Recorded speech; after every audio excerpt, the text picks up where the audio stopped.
નમસ્કાર મિત્રો, અમારી YouTube ચેનલમાં તમારું સ્વાગત છે। તો આજે આપણે આ વિડીયોમાં અમદાવાદમાં તાજેતરમાં સાબરમતી રિવરફ્રન્ટ પર જે રિવર ક્રુઝ રેસ્ટોરન્ટ શરૂ કરવામાં આવી છે તેના વિશે વાત કરીશું। તો મિત્રો, આજે તમે અત્યારે જોઈ રહ્યા છો તે આ રિવર ક્રુઝ રેસ્ટોરન્ટની લોન્જ છે। અહીંયા તમને રિસેપ્શન એરિયા અને વેઇટિંગ એરિયા મળી રહેશે। આ રિવર ક્રુઝ રેસ્ટોરન્ટ દ્વારા વિદેશ કે ગોવાની જેમ હવે પાણીની વચ્ચે ક્રુઝમાં બેસીને લંચ અને ડિનરની મજા અમદાવાદમાં પણ માણી શકાશે। તો મિત્રો, સૌથી પહેલા જો આના લોકેશનની વાત કરીએ તો સાબરમતી રિવરફ્રન્ટ ઉપર જે અટલ બ્રિજ અને સરદાર બ્રિજ આવેલું છે તેની વચમાં આનું લોકેશન આવેલું છે। એટલે જો અહીંયા જવું હોય તો તમારે સરદાર બ્રિજ પાસે તમારું વ્હીકલ પાર્ક કરીને તમારે આ જગ્યાએ પહોંચવાનું રહેશે। સાબરમતી રિવરફ્રન્ટ ખાતે આ રિવર ક્રુઝ રેસ્ટોરન્ટનું તાજેતરમાં કેન્દ્રીય ગૃહમંત્રી શ્રી અમિત શાહ દ્વારા વર્ચ્યુઅલ ઉદ્ઘાટન કરવામાં આવ્યું છે અને આ વર્ચ્યુઅલ ઉદ્ઘાટનની સાથે સાબરમતી રિવરફ્રન્ટના અટલ ફૂટ ઓવરબ્રિજ પાસેથી આ રિવર ક્રુઝની શરૂઆત કરવામાં આવી છે। અત્યારે હાલ આ રિવર ક્રુઝ રેસ્ટોરન્ટનું ઉદ્ઘાટન તો થઈ ગયું છે, પરંતુ તેમના મહેમાનોની સાથે અત્યારે હાલ આ ટ્રાયલ બેઝ ઉપર સફર કરી રહ્યું છે અને લોકો માટે આ 10 જુલાઈથી શરૂ કરવામાં આવશે। અંદાજે 10 કરોડના ખર્ચે તૈયાર થયેલ આ રિવર ક્રુઝ રેસ્ટોરન્ટમાં લંચ અને ડિનર માટે બે સ્લોટ પાડવામાં આવ્યા છે। એમાં જો લંચની વાત કરીએ તો તેમાં 2 સ્લોટ પાડવામાં આવ્યા છે। એમાં દરેક સ્લોટનો અંદાજે ટાઈમ 1.5 કલાકનો રહેશે।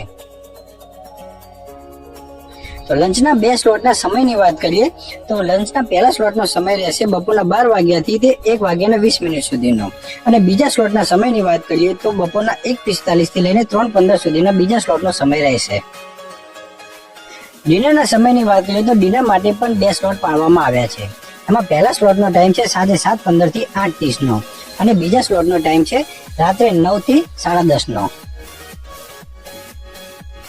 અમદાવાદ સાબરમતી રિવરફ્રન્ટ ઉપર ઘણા બધા આકર્ષણો આવેલા છે, એમાં આ એક વધુ યશ કલગી ઉમેરાઈ ગઈ છે। મેક ઇન ઇન્ડિયા પ્રોજેક્ટ અંતર્ગત ભારતમાં તૈયાર થયેલી આ પ્રથમ રિવર ક્રુઝ રેસ્ટોરન્ટ 30 મીટર લાંબી અને 10 મીટર પહોળી છે।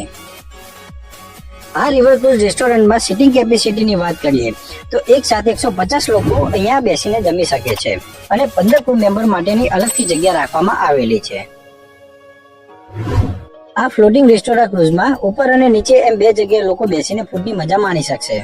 રેસ્ટોરન્ટ ક્રુઝની નીચેનો ભાગ આખો કાચથી કવર કરેલો અને સેન્ટ્રલ એસી છે।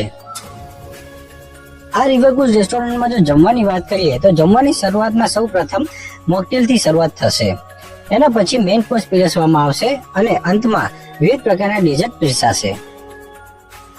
આ ક્રુઝની પાછળ એક કિચન બનાવવામાં આવ્યું છે જ્યાં ફક્ત ફ્રેશ વસ્તુઓ જ બનશે અને જમવા માટેની બીજી બધી વસ્તુઓ બહારથી બનાવીને તૈયાર કરીને આ ક્રુઝની અંદર લાવવામાં આવશે। આ રિવર ક્રુઝ રેસ્ટોરન્ટ 10 જુલાઈ 2023 થી લોકો માટે ખુલ્લું મૂકવામાં આવશે। તો તેની પ્રાઇસની વાત કરીએ તો લંચ માટે એક વ્યક્તિના 1800 રૂપિયા પ્રાઇસ છે અને ડિનર માટે એક વ્યક્તિના 2000 રૂપિયા પ્રાઇસ છે।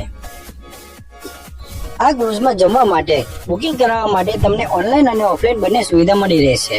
જો ઓનલાઈન બુકિંગ કરાવવું હોય તો અક્ષર ક્રુઝ પ્રાઇવેટ લિમિટેડની વેબસાઇટ ઉપરથી તમે બુકિંગ કરાવી શકો છો। ગંદા પાણીના ખાબોચિયા તરીકે ઓળખાતી આ સાબરમતી નદીમાં રિવરફ્રન્ટ બન્યા પછી ઘણા બધા આકર્ષણો બનાવવામાં આવ્યા છે। સાબરમતી રિવરફ્રન્ટ ઉપર આવેલા અનેક આકર્ષણોને તમે નિહાળી શકો અને સાથે સાથે ક્રુઝમાં બેસીને ભોજન પણ લઈ શકો। તેના માટે આ ક્રુઝ તમને અટલ બ્રિજ થી દધીચી બ્રિજ લઈ જશે અને ત્યાંથી પરત અટલ બ્રિજ લાવશે। આ ક્રુઝ રેસ્ટોરન્ટમાં જે રીતે TV, projector, lighting, sound system, life saving system સહિત વગેરે સુવિધાઓ હશે, જે ક્રુઝમાં બેસીને બંને તરફ સાબરમતી નદીનો નજારો જોતા ફૂડની મજા માણી શકાશે તે રીતે ટેબલ ગોઠવવામાં આવ્યા છે। ઉપરના ભાગમાં પણ શિયાળા અને ચોમાસામાં લોકો ફૂડની મજા માણી શકે તે રીતે બનાવવામાં આવ્યું છે। આ ક્રુઝમાં જમવાની સાથે સાથે તમને એન્ટરટેનમેન્ટ પણ મળી રહેશે। આ ક્રુઝમાં જમવા આવતા લોકોની સેફટી વિશે વાત કરીએ તો આ રિવર ક્રુઝ રેસ્ટોરન્ટ દ્વારા ઇન્ટરનેશનલ સ્ટાન્ડર્ડ મુજબની સેફટી રાખવામાં આવી છે અને સાથે સાથે 180 લાઈફ સેફટી જેકેટ અને 10 લોકો અને 20 લોકો બેસીને તરી શકે તેવા 12 તારા પણ તૈનાત કરવામાં આવ્યા છે।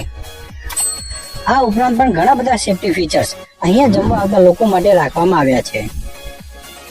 અમદાવાદ રિવરફ્રન્ટ ખાતે શરૂ થયેલ આ રિવર ક્રુઝ રેસ્ટોરન્ટની આ માહિતી આપતો વિડીયો તમને કેવો લાગ્યો મિત્રો તે અમને કમેન્ટમાં અવશ્ય કહેજો. અને વિડીયો ગમ્યો હોય તો લાઈક, શેર અને કમેન્ટ કરવાનું ભૂલતા નહીં અને અમારી ચેનલને સબસ્ક્રાઇબ અવશ્ય કરજો. જય હિન્દ.